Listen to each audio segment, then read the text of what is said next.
Hey everybody, we are Metalcast. We are a brand new podcast. We are Chad and Rich. We are family. We are cousins, and we love everything rock and metal. Absolutely. And we thought we'd start a podcast and have some rock and roll discussion. We can be reached through Apple, YouTube, and Spotify. And you can reach us at mymetalcast@yahoo.com. Yeah, if you want to have any suggestions, you want questions, comments, whatever, just reach us at the email. You know, this is new to us, and we grew up with music all around us. Like Rich said, we're family, we're cousins. We have great memories that have everything to do with music, and especially rock and metal. It's in our blood. Absolutely. And next thing, we can get to some rock news.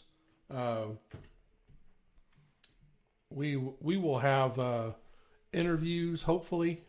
Down the line. That's down the something line. we really want to incorporate into the show at some point. Yeah, but for now, we're going to be doing, music discussion with certain bands for every episode. Then also we'll be doing rock news, birthdays, new releases. We will have our picks for the episode. Our six shot. And then we'll have our Metalcast 6-shot. Yeah. That will pertain to our main topic.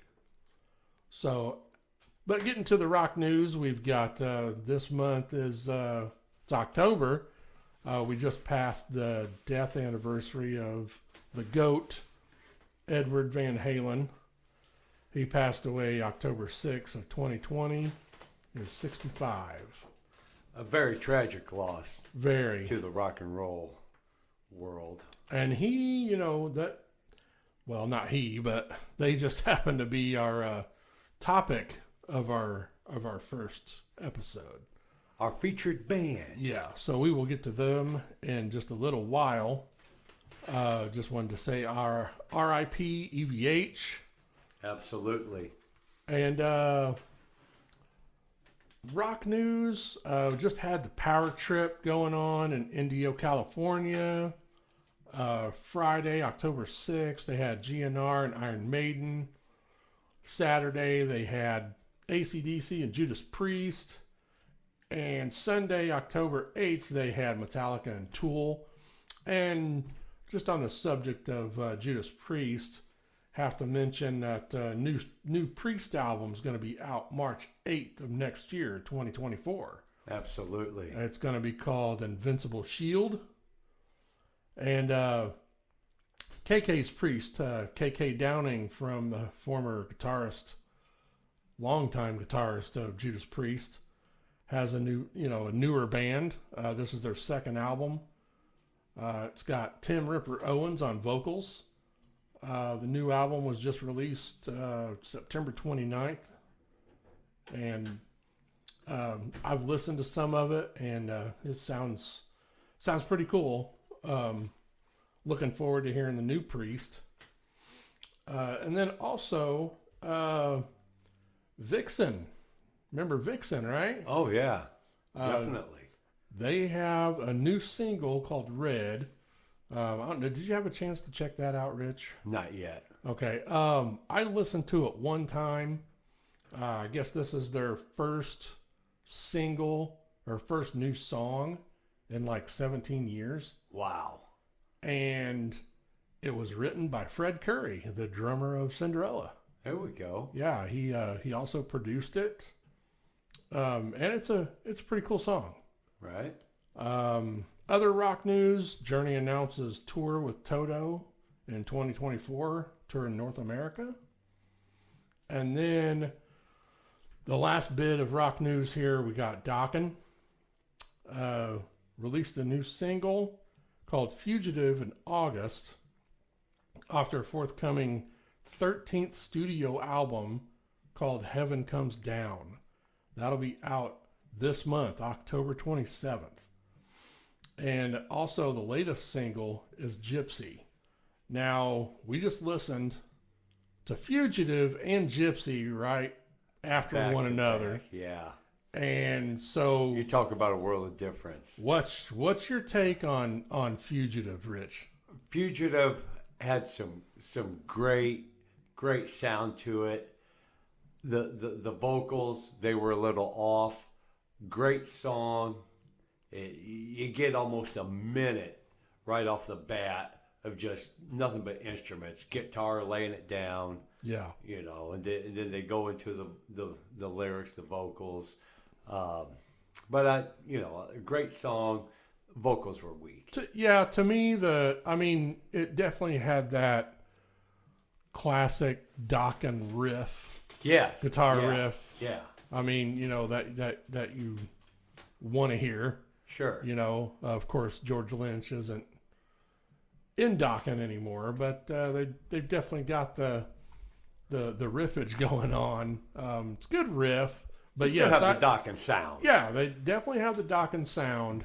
And Don on that song, I agree with you. His vocals really wasn't as strong as I thought they would be.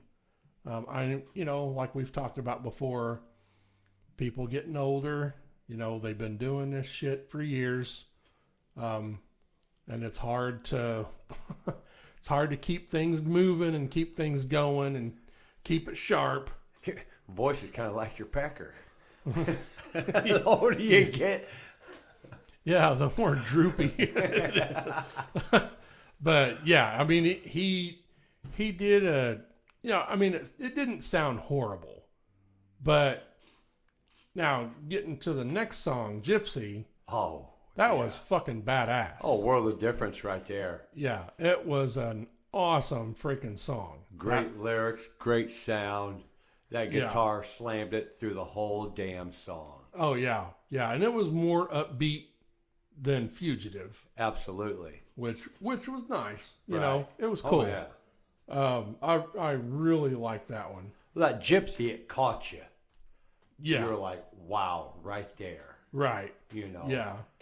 Well, and that's all I have for the rock news for right now. Hey, that power trip, cuz they were saying AC/DC out-rock Tool. Well, I could definitely see that because I'm probably going to get some haters or whatever. I'm just we're going to be honest. Yeah. We're not going to be, we don't shine anybody's knob. We're not going to kiss ass with anybody. We're, these are our opinions. And whether you agree or not, it really doesn't matter. Everybody's entitled to their own opinion. Right. And this is America. You should be able to speak your opinion without any judgment as long as you're being respectful. Right. You don't be a dick about it, but sure. But since I said that, I'll say, I'm not a big Tool fan. Right. My sister is. She actually just went to that. What was that called? Louder Than Live. Yeah, Louder Than Live. Yeah, she just went to that, and I think she went to every day that it was going. I tell you what, I was there on the first day. Foo Fighters fucking rocked it. Yeah. That was a great fucking show. I was right up front on the stage. And right. I see 5 bands right up front. Held my ground, and the Foo Fighters absolutely rocked it. I would have liked to seen Tool. I would like to see Megadeth. Yeah. But, Robin did. Yeah. Well, I guess she saw every fucking band. Yeah. Which is cool.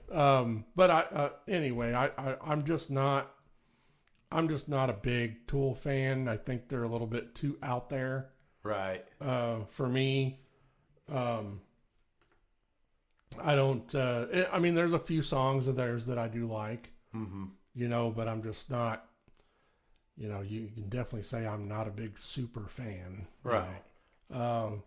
I can respect them for their talent. They are talented. The drummer, Danny Carey's awesome drummer. Yeah. And they are very, very talented. But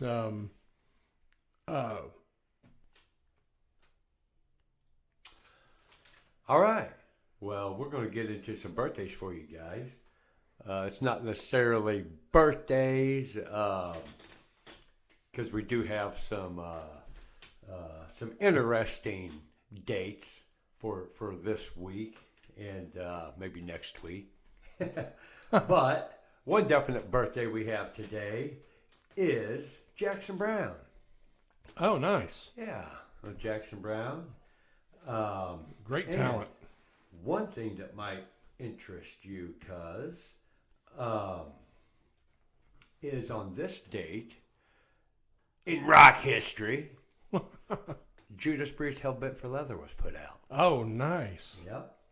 October 9th, 1978. great album. Yep. And Iron Maiden on October 1st, 1990, they put out No. Ooh, I can't remember the name of the album. Whatever come out in 1990. Oh, it's No Prayer for the Dying. Oh, yeah, that's right. And October 2nd, 1995, Iron Maiden put out The X Factor. Oh, nice. Right. We also have October 5th, 1970, Led Zeppelin put out their third album. Mm. And on October 13th, 1960, Joey Belladonna from Anthrax, Yes. he was born. Nice. On October 25th, 1947, Glenn Tipton from Judas Priest was born. Ooh, yeah. October 27th, 1951, KK Downing, Judas Priest was born. There we go. And on Halloween, Mickey D from Motorhead was born. Ooh, one of my absolute favorite drummers. Yeah. Absolute favorite drummers. I first listened to him in the mid to late 80s with King Diamond. Oh, really? I love King Diamond. He played on my two favorite King Diamond albums. The first one was called Them, which came out in 87, and Conspiracy came out in 88. Right. They are consecutive. They're one continuous story. Right. So yeah, but I learned a lot from that dude. Right.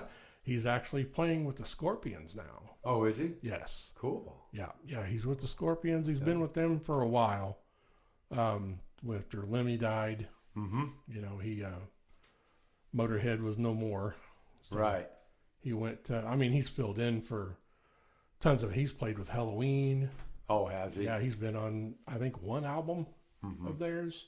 Cool. But anyway, Well, interesting fact, Joey Belladonna has a Friday the 13th birthday this year. oh nice. Oh yeah. We have a Friday the 13th coming up. Yep, sure do. Yeah, Joey's he's definitely my favorite Anthrax singer. So that's really all we got for the birthdays, rock All right. dates in history. Nice. All cool stuff, cuz. Our next thing is our Metalcast picks. This is a thing that we're going to do where it's just kind of, it could be anything. Something that, I'll have my pick, Rich will have his pick, and it'll just be something that, music related. It could be a book, it could be a song, an artist, whatever. So my pick, my Metalcast pick, is since it's the first episode, I'm just gonna throw it out there as the plug the band that I play with is Goodnight Carnage. Great bunch of guys. Scott, Brian, Rick. Awesome dudes. I've been with them now for a couple of years. We have a gig coming up in November 4th at 21st in Germantown in Louisville. We'll be playing with Problem with Polly and Exotic Species from right here in Columbus. Exotic Species is from Columbus. And we have some new music coming out sometime soon. It's being mixed right now. We've got 4 new songs. And keep on the lookout for a web store that I've been building. Haven't went live yet with it, but keep on the lookout for that. You can check us out on Facebook, YouTube. We have a YouTube channel. We have a lyric video for I Don't Care. And our latest release was released in February with a good friend of ours. His name is Robert Rolf Feddersen. He was the lead vocalist, songwriter, guitar player from Loudmouth. And that single is The Road. It's a Loudmouth song. Bob was awesome, and he let us do the song, and he guest appeared, and him and Rick trade vocals on it. So we have a music video for that. You can catch that on whatever streaming site you listen to music on. And Bob is an absolute great guy. oh man, he's awesome. I mean, he's definitely, him and Loudmouth are definitely going to be one of our topics in the coming months. And Goodnight Carnages too, people. Definitely check them out. Absolutely rockin' metal band. Thanks, cuz. Original music. I'll give you your money after the show. At $500. Whoa, we didn't agree to that. Fuck that shit. You already said it, so I don't have to pay you. And what is your Metalcast pick, cuz? My Metalcast pick for this week, or for this show, I should say, is Alice Cooper this Wednesday at the Honeywell Center in Wabash, Indiana. That is one guy I've never seen. I've seen a lot of shows. I would love to have seen Alice Cooper. Yeah. If he was here local, I would go. 2.5, 3 hours on a Wednesday. I ain't got time for that. Well, me and you, We could do a whole show on why in the fuck are we going to a show on a Wednesday? yeah, it's fucking hump day. It's Yeah. the middle of the fucking work week. A Tuesday, a Thursday. Yeah. Doesn't seem like they can be on Friday or Saturday anymore. I know we've ran into that here recently. Me and you've been to a lot of shows the past several months. A bunch of them just 16 miles away. Right? That's what makes it good on a Tuesday. That's kind of like our segue into our next bit here is upcoming shows. Yeah. Since that Alice Cooper show's coming up, what do you got for other upcoming shows, cuz? Well, I'm going to try and run this off in order here. Tonight, actually. Next 2 days. Huge act in Indianapolis at the Cambridge Fieldhouse. Tonight? Tonight and tomorrow. Okay, tonight, that's October 9th. So, of course, by the time this airs, it'll be past. Right. But we're letting you guys know it's happening. Sure. The No harm in Eagles. that. The Eagles. The Eagles? Yes. No. The Eagles playing Cambridge Fieldhouse 2 nights in a row. Steely Dan was supposed to open for them. Something has happened. Evidently, somebody has gotten sick, and the Steve Miller Band's jumping in to fill the bill. Yeah, I wish I would have been able to see Steve Miller Band back in, like at least the 80s. Right. I know that's not necessarily their heyday, but I would have loved to have seen them back in the day. Sure, yeah. I'd love to see him tonight or tomorrow, but that ticket would be expensive. Yeah. Woo! That's We could do a whole show on that too. right. Yeah, yeah. I mean, and to mention, we're not gonna, just be strictly, every episode is not strictly just gonna be a band. I mean, of course, the majority, that's what our topic is gonna be. Sure. But there are going to be other things that, Rich and I have talked about that we could do shows on, which I think is, make for good discussion. Absolutely. Because that's what we're about. Yes. Everything rock and metal. Now, let's see. You got the Eagles tonight and tomorrow. Like I said, I'm going to try and run this down in order. And Tuesday, we came as Romans. They are playing at the Old National Center in Indianapolis with 3 other acts. So if you like the Old National Center, that'd be a nice metal show to go see. And of course, Wednesday, I've already mentioned it. You got Alice Cooper at the Honeywell Center in Wabash, Indiana, and on Wednesday, the 18th, is Collective Soul at the Brown County Music Center. Oh, nice. And those of you that are listening to us out there that are, kind of close to Columbus, or even if you're not, because I have actually talked to people at the Brown County Music Center that are definitely from at least 500 miles away that have traveled to see a show. It's a great venue. Great venue to go see a show. Not a bad seat in the house. Absolutely not. Been to several shows there.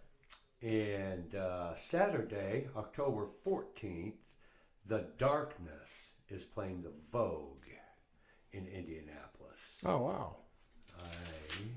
And Thursday, this coming Thursday on the 12th, is Toad the Wet Sprocket with the Verve Pipe. Oh, wow. And they are playing the Old National Center. The Old National Center is also a great venue to see a show. Yeah, we were just there. Yeah. Not too long ago. Seeing The Warning. Yes, The Warning. Badass chicks, sisters from Mexico. They are absolutely kick ass. They definitely know how to rock. They are one of my absolute favorite, if not the favorite, new bands out now, or young bands. I mean, can't really call them a new band. They've been a band for 10 years. Right. But, they're new to the scene, I guess you could say. They're starting to get their word out. They've been, I don't know if they're still on the tour, but they were touring with Guns N' Roses. Right. Opening for Guns N' Roses. They've opened up for Foo Fighters. They're just... Talk about some big acts that these girls are associated with. Yeah, and they were just on the VMAs. They just... they did their new song. Yeah, they just performed their... Error, wasn't it? No, the song that they played on VMAs was Evolve. Evolve, that's my favorite off the new album. And the new album, all of it's great anyway. And they're just super talented girls. We did the whole VIP thing. We got to meet them, talk to them, get our pictures with them and stuff. And I mean, they're just and we were right awesome. up front on the stage. Yep, we were right there. It was great show. It was just them, no opener. It was just them, and they did outstanding.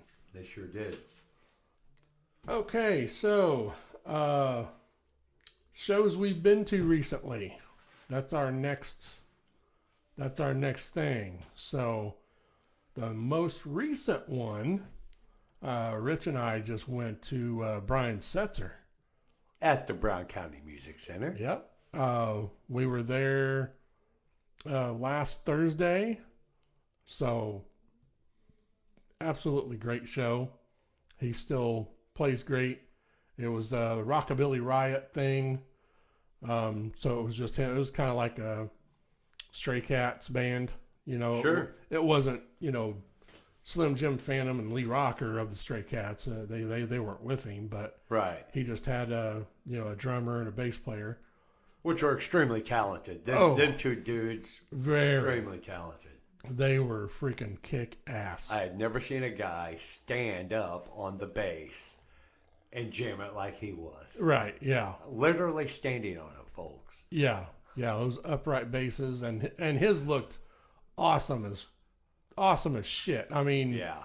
had the green flames on it. Man, I mean, it was just awesome. He's lugging that thing around the stage. Right. Right. Yeah, it was a great show. And before that, well, you mentioned you were at Louder Than Life. You saw the Foo Fighters. Yes. And Rancid, right? Rancid. Yeah, you saw Rancid. Rancid, absolutely. I'm a show guy. I love to go see a good show, and I love to see the music hitting people. I love it. Ransom had them with a mosh pit. We had people crowd surfing. It was just an awesome time. Rancid came out there and they rocked it. First time I'd ever seen Rancid. And yeah, they did an awesome job. And it was my first time seeing the Foo Fighters too. Oh, okay. And that was my 18th or 19th concert so far this year. Yeah, we've been to quite a few, especially the last few months. It helps when they're giving tickets away.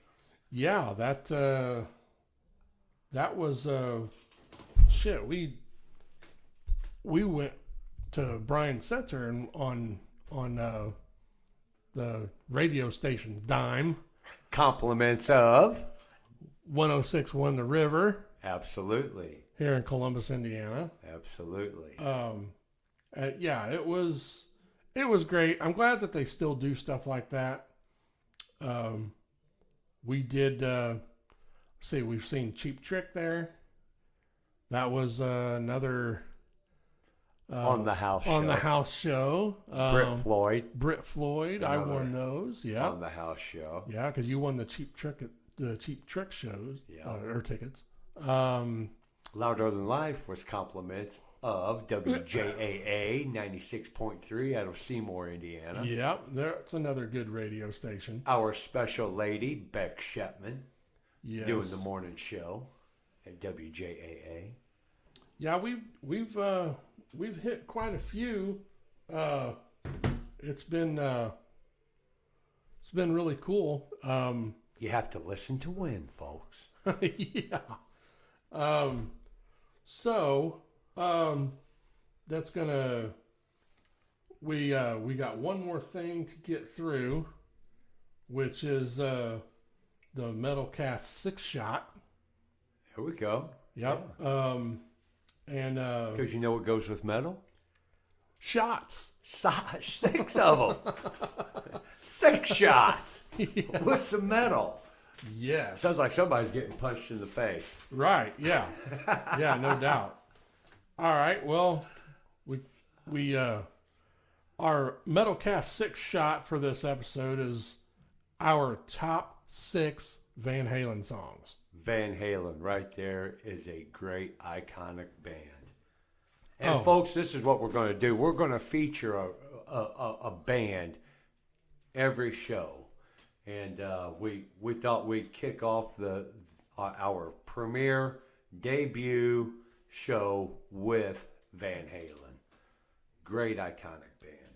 Oh, yes. Do you want to kick it off with... and this is in no particular order. At least not for me. I don't think it is for Rich either. And do you want to go to your number 1? Oh, sure. Yeah. So we can just kind of just go back and forth. Right. My number 1 is Ain't Talking About Love. Awesome. VH1. Awesome song. Yeah. My number, and like I said, these aren't in necessarily any particular order. My number 1 is Mean Street. Mm-hmm. That's definitely one of my favorite songs. I'm a little biased. I mean, Van Halen, they're one of my all-time favorite bands. Mm-hmm. So it's hard to just pick 6, but right. it's fun to do. Sure. Yeah. So Yeah, what's because you can miss one. You think back and go, oh, shit, well, what about that one? right? Oh yeah, Yeah. yeah. I did a lot on that when I was trying to pick 6 for this. Sure. So, and what's your number 2? And the Cradle Will Rock. Oh, awesome. Yeah. Great song. Right. Mine is my number 2 is On Fire from Van Halen 1. Great song. I wish the demo version made it onto the studio album, but it's still badass. Sure. Still an awesome song. So what's your number 3? Unchained. Ooh. Which is ranked number 1 on many top rock lists. Oh yeah, definitely. Unchained. My number 3 would be Light Up the Sky. There you go. Love that song. Love that song. My number 4, Hot for the Teacher. Oh yeah, Hot for Teacher. Ain't nothing better than a hot teacher. Did you bring your pencil? I brought my pencil. My number 4 is Eruption. There you go. Changed. It just changed rock music and guitar. We can get more into that later. Sure. Your number 5. Panama. Nice. Panama.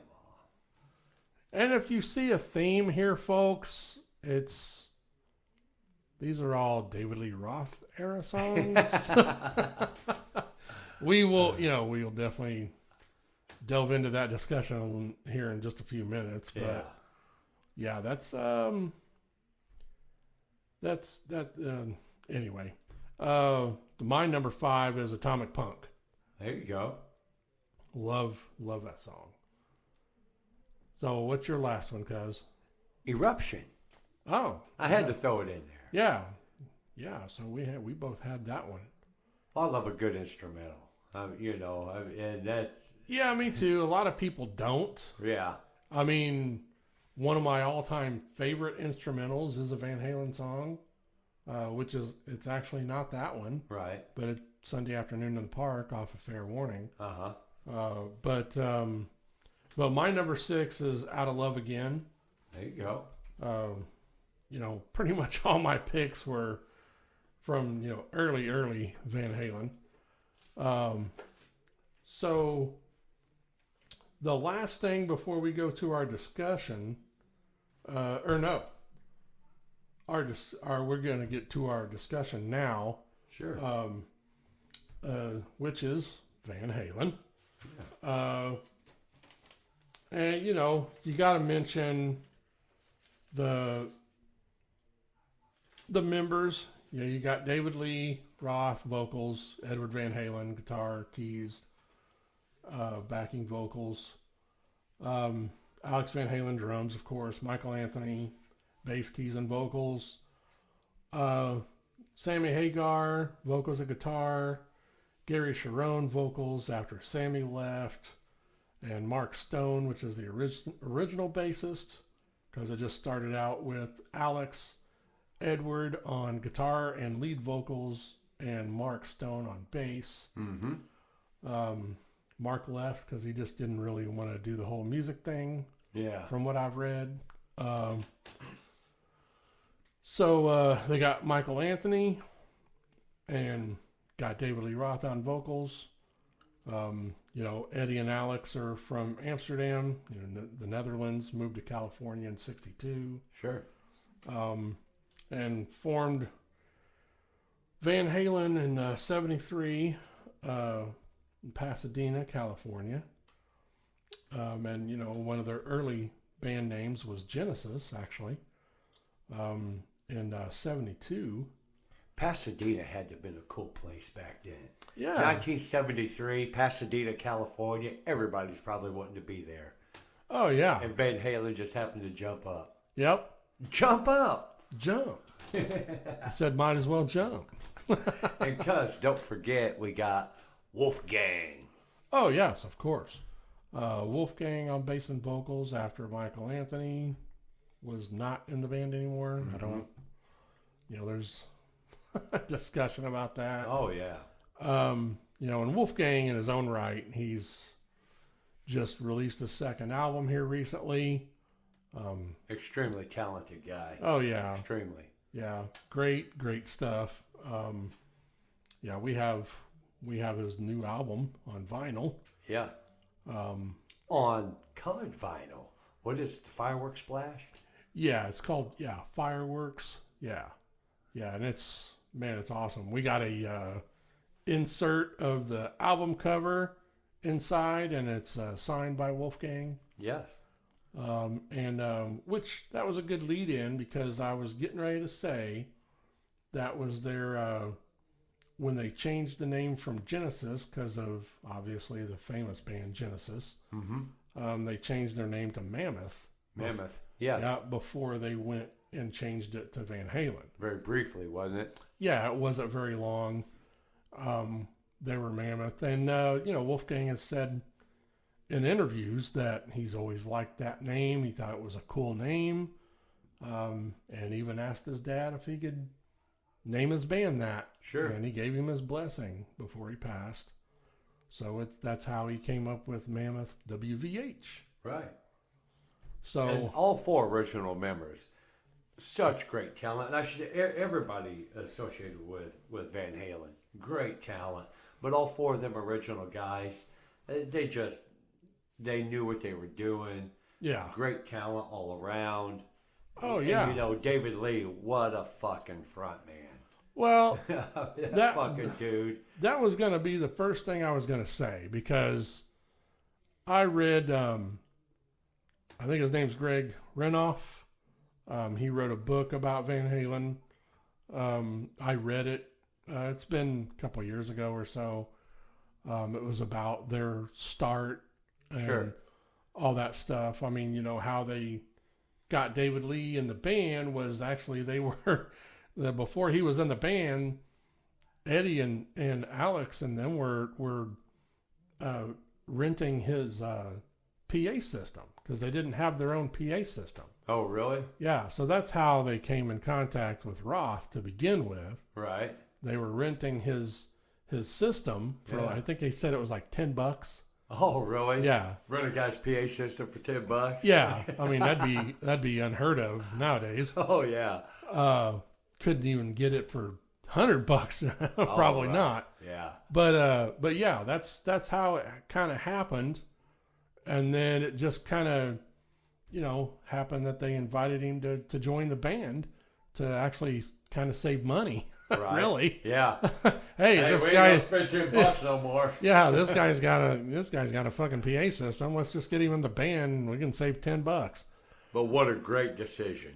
Oh yeah. What And that was kind of my lead in to the I even in the guy's book, Greg Renoff, I think I'm saying his name right, but he was saying how, like, when they first started going with David Lee, a lot of people were saying that he wasn't a good singer, he couldn't sing, all this kind of stuff. Well, I'm like, well, who the fuck are you listening to? Right. I mean, even in the early, before they got signed, he unusual, unique voice. Mm-hmm.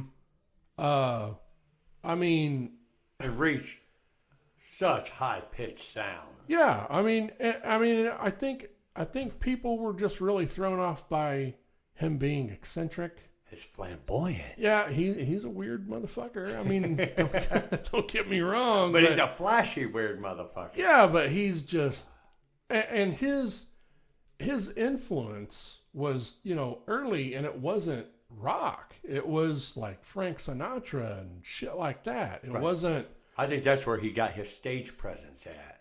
Yeah, he took that and he basically created his own, formula. Sure. For a frontman. Sure. He combined that with the flamboyance of rock and what rock was doing at the time. You know, I mean, I really kind of hate the term hair metal. I never really considered Van Halen part of that group. Right. Because they were really, you know, one of the first that became very successful to kind of, you know, they had the long poofy hair, they had the spandex, you know, and David Lee's tantrics around the stage and his, you know, big spread eagle fucking splits and shit, which were just awesome. All his martial arts stuff that he did, acrobatics, you know, that he did around the stage. I mean, like you said, he was just an awesome showman. But when people say he can't sing, I want to punch him in the fucking mouth. Yeah. Because, okay, you try and sing like that. Right. You try and hit that note that he just hit. Yeah. I mean, you know, obviously he can't do it anymore, but because of his, you know, just hitting that age, you know, you get worn out. Yeah. But back in the day, he was something else. I mean, he's probably my absolute favorite frontman. Right. So, I mean, but I just had to get that out. I just, you know. Absolutely. Well, that's what we're doing, you know. I hate when people say that he couldn't sing. Yeah. It just really pisses me off. Awesome screams. Nobody could sound. You know, that's another show that I've been to here recently. I went and saw this band called Jump. Yeah. Yeah, they're a Van Halen tribute band out of Ohio, I believe.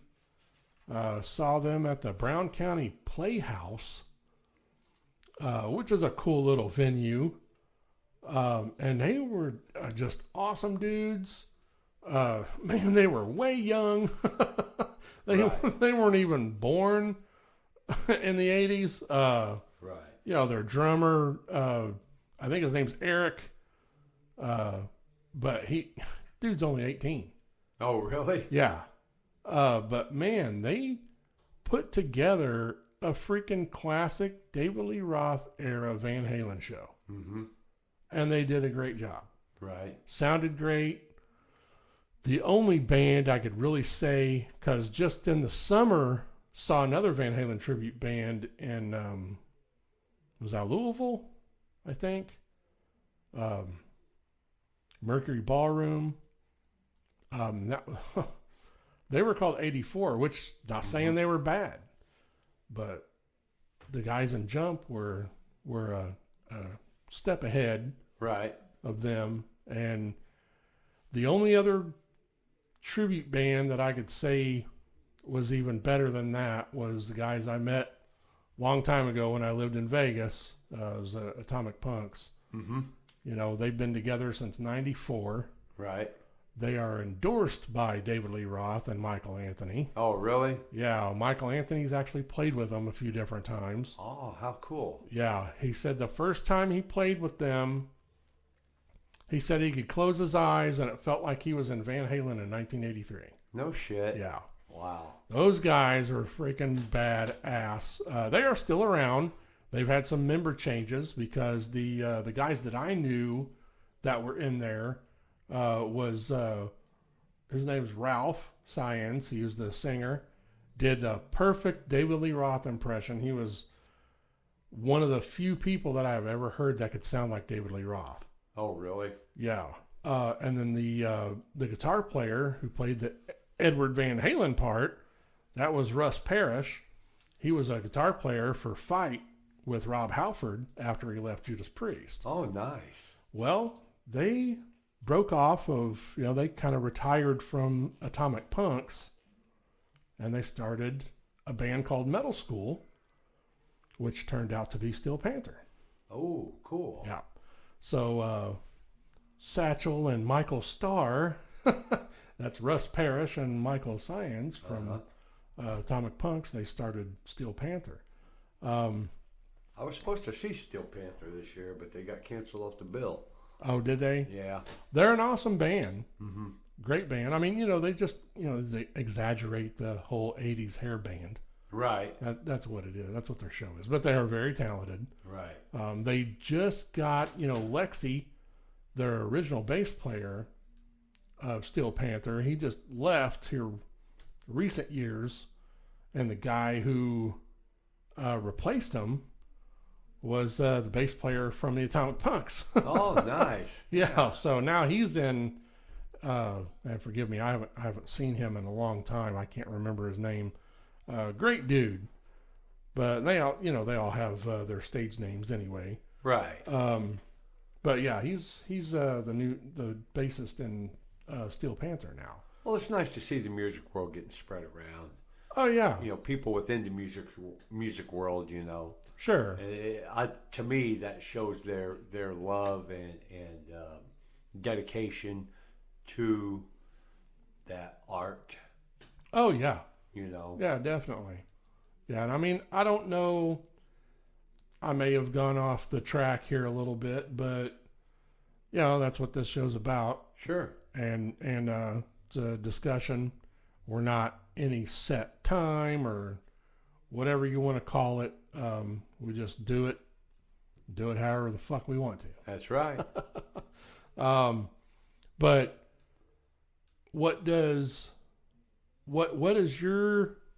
Do you remember your first Van Halen introduction?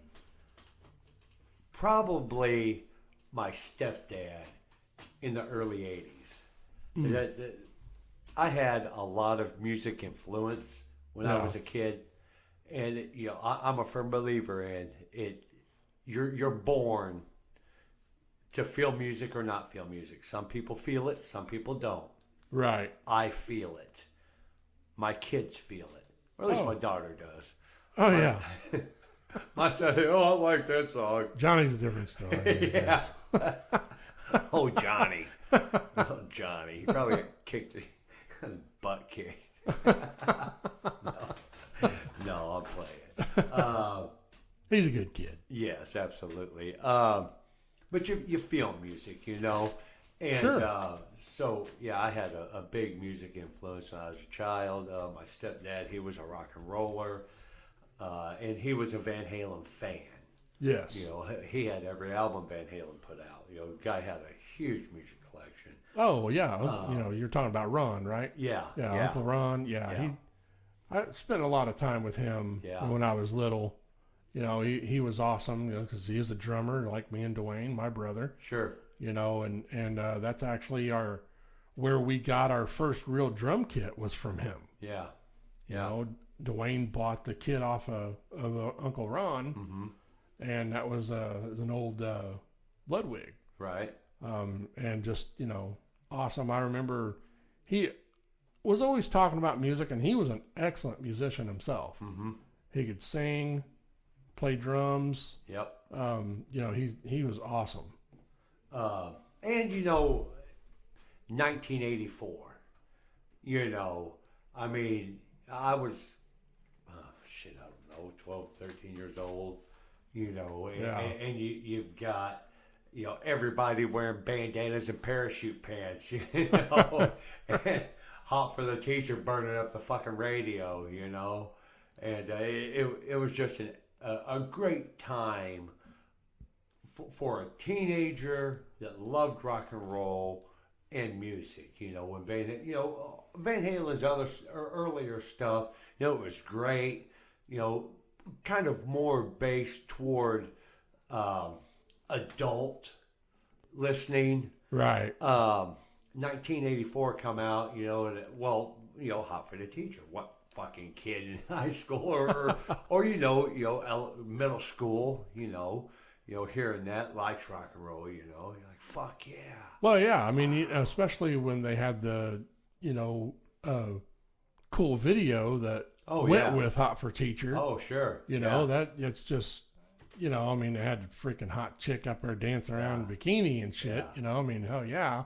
What kid's not going to like that? Right. Middle schooler, high schooler, whatever. Yeah. So, that age of MTV. Right. So that really helped them. Sure.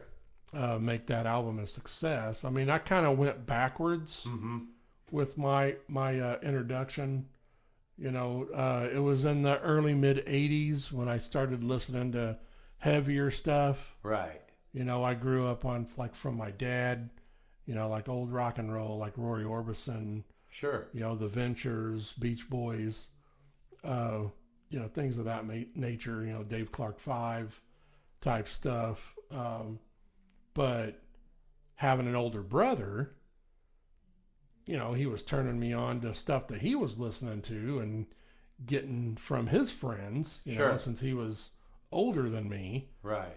You know, I'm starting to listen to, you know, Judas Priest, you know, Screaming for Vengeance. You know, that was my introduction to them. And then, you know, Van Halen was right along with that. Yeah. You know, but I was kind of going a little backwards because by the time it got pointed out to me, or at least from what I remember, was 1984. Mm-hmm. And so after I heard that, I kind of went back and listened to their, you know, other albums. Right. And I'm just like, wow, these guys are incredible, yeah. you know. And I got to, you know, being a drummer, I have to give it to Alex Van Halen. Not to say anything negative about Edward, but it just seemed like Alex gets overshadowed just because of Edward's talent and his, you know, innovativeness. Right. And which, you know, he deserves all that. Mm-hmm. But he himself was a very humble person. Yeah. But you know, you got to give it to. I mean, Alex is. He kind of stepped back out of the spotlight, or maybe never even really put himself in the spotlight, and just let the band do what it was going to do. About the only time he was ever in the spotlight was when he did, like, you know, interviews for like Modern Drummer, right, or something like that. Well, you got your brother. They can make that guitar do whatever the hell he wants it to fucking do. Yeah. And you got David Lee Roth jumping off the fucking stack, you know. I mean, right. You know, let the band do what it's going to do. And he sat back there and like you said, very humble guy. Yep. He did exactly what he does. You know, he made them drums work. Oh, yeah. Yeah, he just deserves way more credit than I think he gets. Right. Because he is incredible drum genius talent. I mean, I can't say enough about him. Right. He's just so great. I mean, he was innovative himself. I mean, just Hot for Teacher, for example. For the longest time, me and Dwayne, my brother, we thought those were at least two separate tracks that he recorded in the studio, and they were put together. Right. Didn't learn until, you know, the last 5-7 years or however long it's been, just in the last decade, that's not the case. He played all of that at the same time. Yeah. It was not overdubbed. And I mean, to me, that's incredible. Right. Oh, yeah. I mean, just to even think of something like that, let alone be able to figure out and play it. Right. Yeah. You know, I mean, he's just very influential and innovative in his own right. Sure. Absolutely. And, you know, I guess, you know, we can kind of segue into the Sammy era here. Are you Van Hagar? Yeah, are you Van Halen or Van Hagar? I mean, I have nothing against Sammy. Great talent, great songwriter, great vocals, great guitar player. Oh, yeah, absolutely. You know, he came from Montrose. Mm-hmm. He had a very successful solo career before he even got into Van Halen. Right. But it changed the band. Mm-hmm. It did. Yeah, there is an absolute difference between the two. Yeah. Night and day. You know, they were still Van Halen. They were still rocking it. You know, they had their Van Halen sound to them. Right. But yeah, Sammy definitely came in and changed them. But, you know, I mean, that's, you know, he's not David Lee Roth. So, you know, of course there's going to be change. Yeah. And I think they transitioned very well. Yeah, and I mean, and it's not that I don't like Sammy Hagar and the songs that some of the songs that he did with Van Halen, Right. but like you said, it definitely changed the dynamic of the band. Sure. They some would say, I guess they were a little bit more commercial. Mm-hmm. Commercial. Yeah. That's what the feeling you get with the Van Hagar era. Yeah, yeah, and like I said, it's not necessarily bad, but I prefer the Roth era. Oh yeah, yeah. And I think most of our generation, the folks that are out there listening, they're going to be. We are Gen Xers, in case you can't tell. Yeah, You know? yeah. I mean, and that's what they're going to lean toward. Yeah. Is the Roth era rather than the Hagar. sure, yeah, and I mean, and he has some. They have some great songs from that era. Right. And then when they tried the whole thing with doing the best of Van Halen and what was that, 96,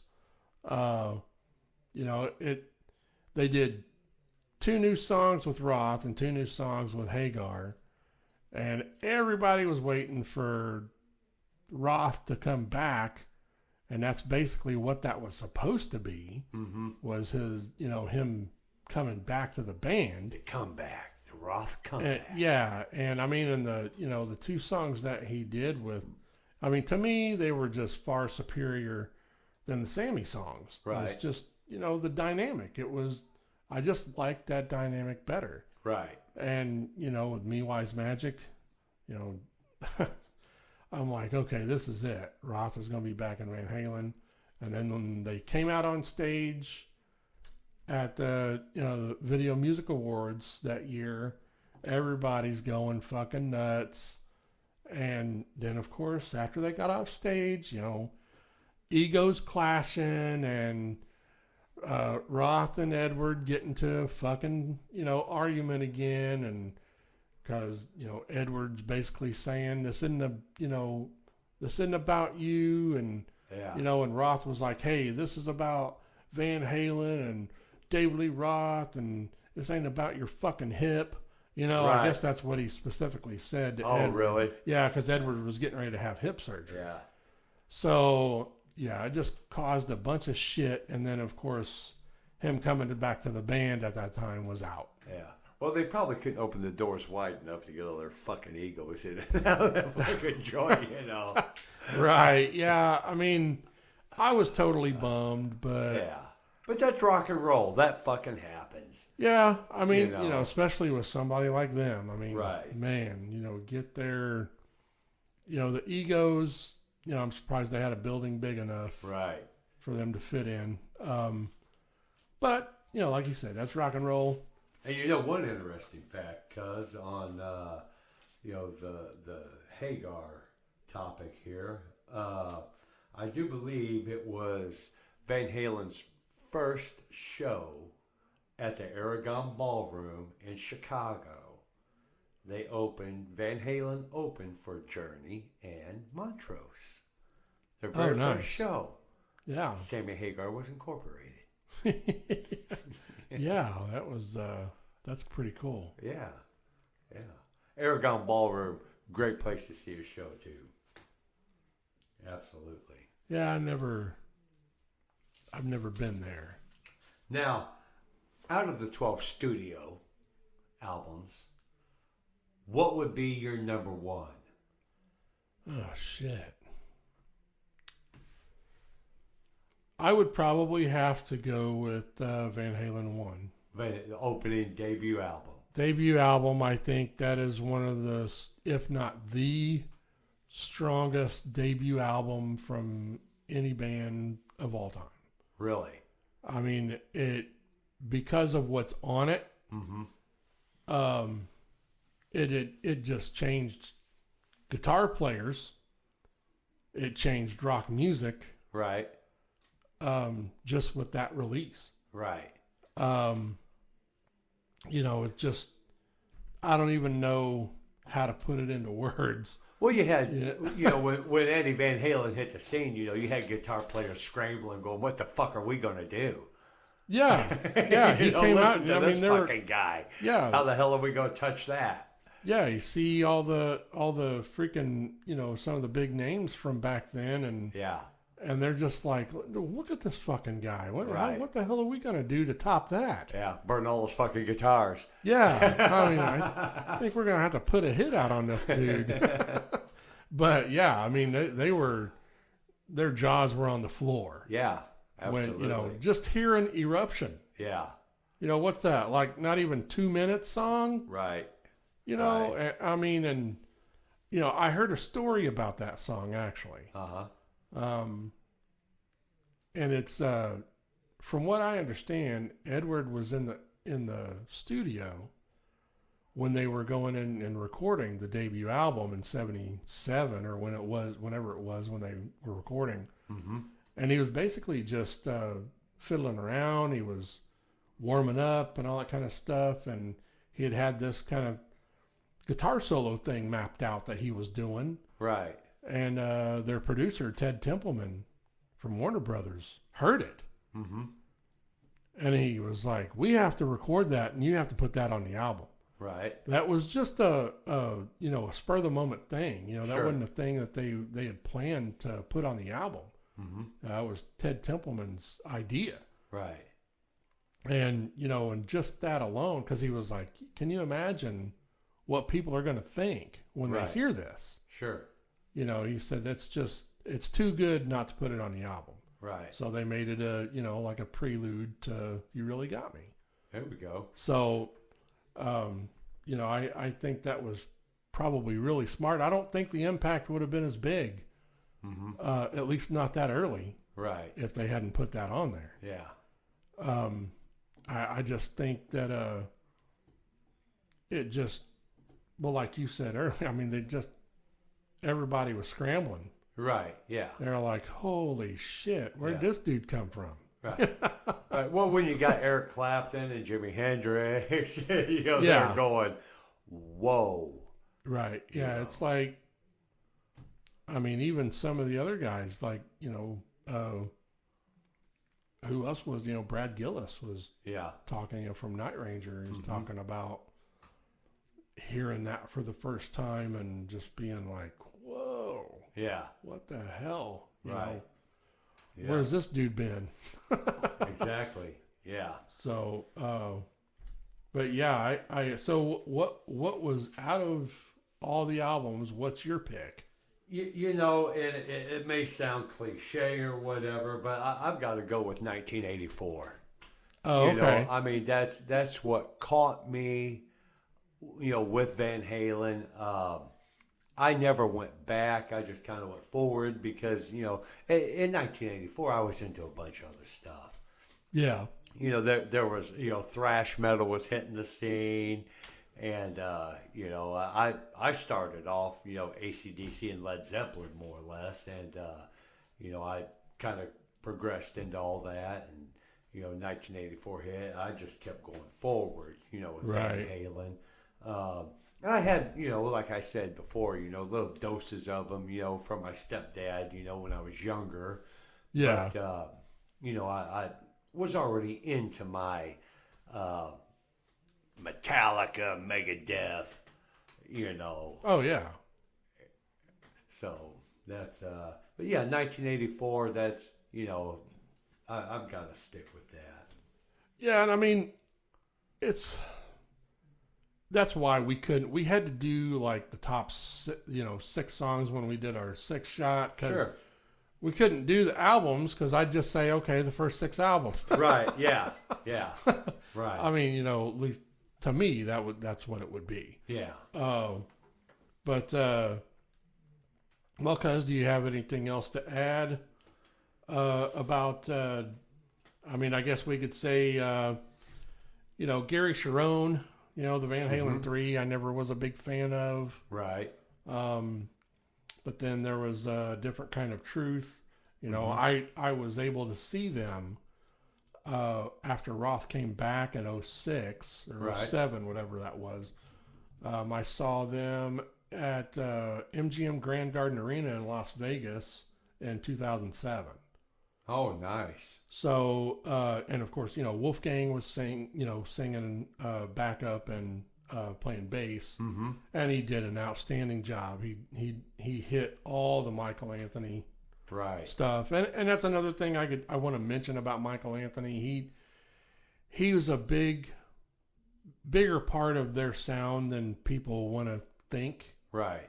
I don't think they purposely leave him out, but I think he gets overlooked. Sure. Because he had a lot of high register backing vocals that really helped mold their sound. Sure. He was a big part of their sound. He also played keyboards Oh, yeah. and bass. But yeah, he was awesome talent in his own right.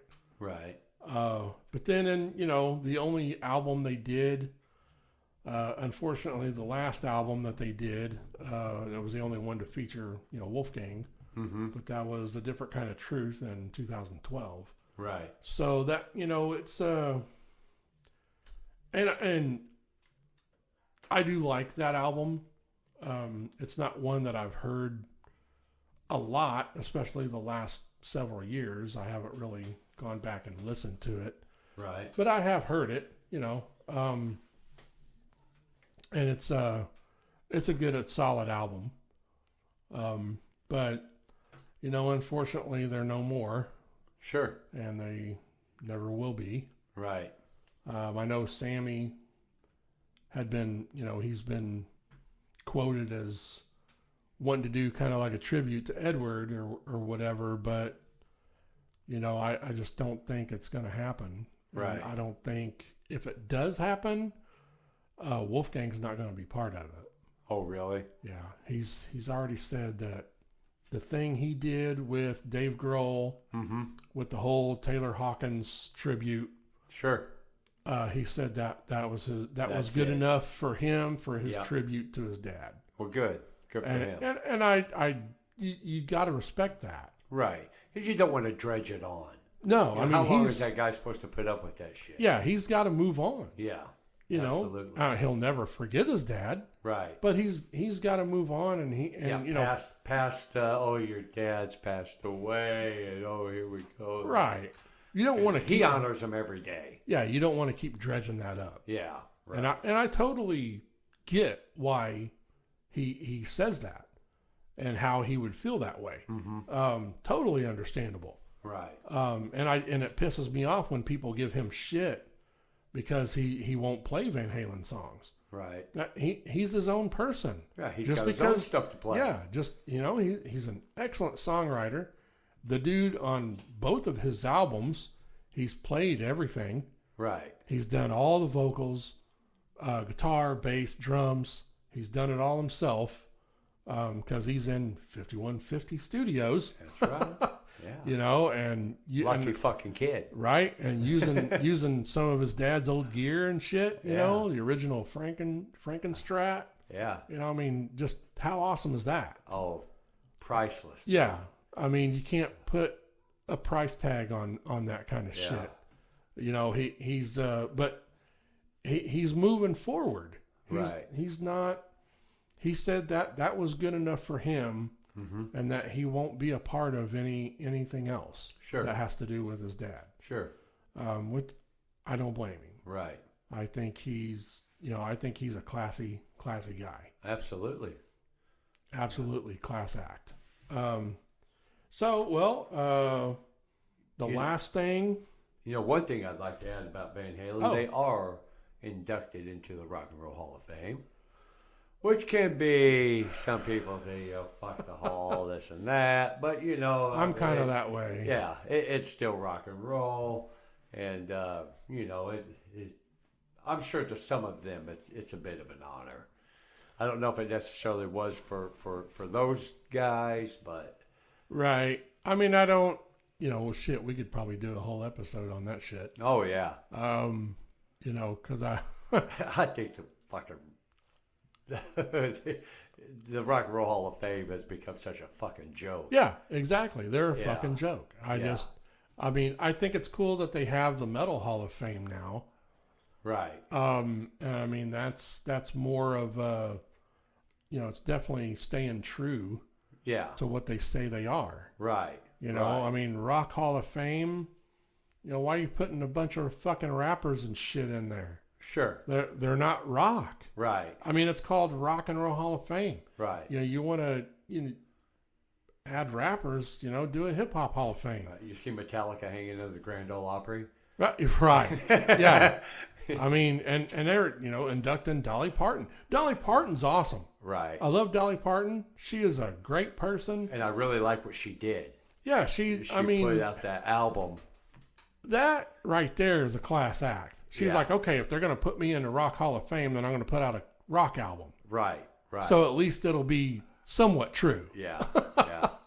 I mean, a country star going into the Rock Hall of Fame. What the fuck? Right.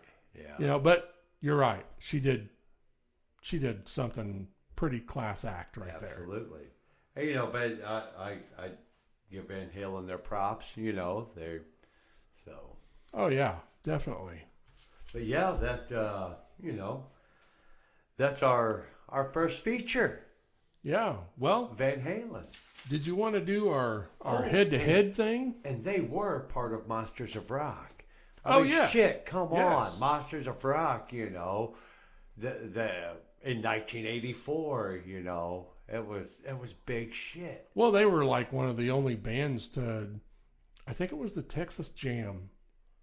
I don't recall the year, and if I'm wrong on that, just fucking Google it. Yeah. But they were like one of the first, I think, if not the first band to get paid $1 million to play a fucking show. Oh, for real? Yeah, and I believe it was a Texas Jam. Yeah. But don't quote me on that. Like I said, Google the fucking thing. Sure. But, Yeah. But I believe it was Texas Jam. But they were like, if not, I believe it was the first to be paid $1 million just to be, play a set. I bet old Roth did a hell of a jump kick when he got that check. I'm sure. And hit a big high note on that one. Fuck yeah. Spinning jump kick. Knocks the cymbal off. Fuck yeah, we're paid. Almost slices Alex's drum kit with a sword and shit. Yeah. But, well, do you want to do our kind of head-to-head throwdown thing? Yeah. I think what we talked about was it's kind of like our verses, kind of head-to-head thing where we pick, two things to go up against each other, which I think, it's probably unfair, but I don't know what else to put out there. Right. Which would be the first Van Halen album, Van Halen 1, up against the first Van Halen album with Sammy, 5150. Yeah. So, I mean, I think we know what our picks are going to be. Yeah. Well, I'm definitely going with Van Halen 1. Yeah. I mean, that's, and I think what gets it for me is what we touched on earlier with the commercialization, that Sure. Sammy brought into it, Well, you had like Dreams and, Yeah. Why Can't This Be Love Yeah. off 5150, Yeah. which I'm not saying are bad songs. Right. I mean, I remember listening to them on the radio when they were new. Right. And I remember getting that, cassette tape. Yeah, the old cassette tape. I remember getting that cassette tape when it first came out. Yeah. And, I played the hell out of it. There were some pretty kick-ass rocking songs on it, like Get Up. Yeah. Really high energy, a lot of double bass from Alex, badass fucking kick-ass song. But like you said, it was more commercialized, which took them to a different level. Yeah. It really did. Yeah. I mean, a more, a different success level. Yeah. Yeah, you're right there. You nailed it with the success level there. Because, I mean, they were successful in their own right with Roth. Yeah. Where, they put the music out there, great music, everybody was all about it. And when Sammy came into the scene, he brought him into that commercial level where they were bringing in, more money. Right. And, the $1 million checks were just Oh yeah, flying around everywhere. Yeah, the money made it all worth it, I'm sure. Yeah. I mean, and it's not like they were putting out crap, right? Because they weren't. Right. Yeah. It was still good rock and roll. Oh, absolutely. But like we mentioned earlier, it was just a different dynamic. It was, Sure. more commercialized. Yeah. And there's nothing wrong with that. No, absolutely not. I mean, they're still getting money from it, I'm sure. Oh yeah, absolutely. Getting the royalties from all that. So absolutely. But, well, that takes us to our closing. And just want to remind everybody, listen to us on Apple, YouTube, and Spotify. That's all we're going to really be concentrating on. We kind of figure if can't catch us on one of those three, then you're not fucking trying hard enough. Right, yeah. Well, that shit's everywhere. Yeah. Everybody's on fucking YouTube and they're at least one of the three. Right. I mean, because we're, this is something fun that we're doing, and we just, trying to make it as simple as possible. Right. So, absolutely. And then, catch us on, if you want to contact us, mymetalcast@yahoo.com. Let us know how we're doing. Give us some feedback. Say fuck you. Say fuck off. Kiss my ass. Whatever. Mm-hmm. And we'd appreciate any suggestions. Absolutely. Feedback. Whatever you want. Absolutely. We're open. This is just something fun for us. And I think it's really fun. And so and we'll fuck you back. Yeah, we'll just email us and say, hey, fuck you guys. We'll be like, hey, thanks, man. Fuck you too. That's right. But yeah. And you mentioned we're going to be a bi-weekly show. We're going to start off doing bi-weekly. Yeah, hopefully this is going to be we'll get this uploaded here and by next week, which that would be. Today is the October 9th, so sometime next week maybe we can get everything going. Maybe even this week. Sure. We might be able to get everything uploaded. But, this is new to us, so any constructive criticism would be welcome. Absolutely. We're not going to... I think we have thick skin, and we don't like what you say. We don't have to fucking listen. What'd you call me, motherfucker? So, yeah, I mean, but no, seriously, any suggestions, any help, this is new to us, and we're learning as we go. That's right. The only other thing was, do we have a topic for the next episode yet, or do you know? Did we talk about that? We're going to surprise you. Okay. Well, you guys can just figure it out when you fucking listen to it, all right? That's right. So, all right, guys. Thanks for listening, and... we hope to catch you soon. Yep. Keep everything rock and metal. There we go.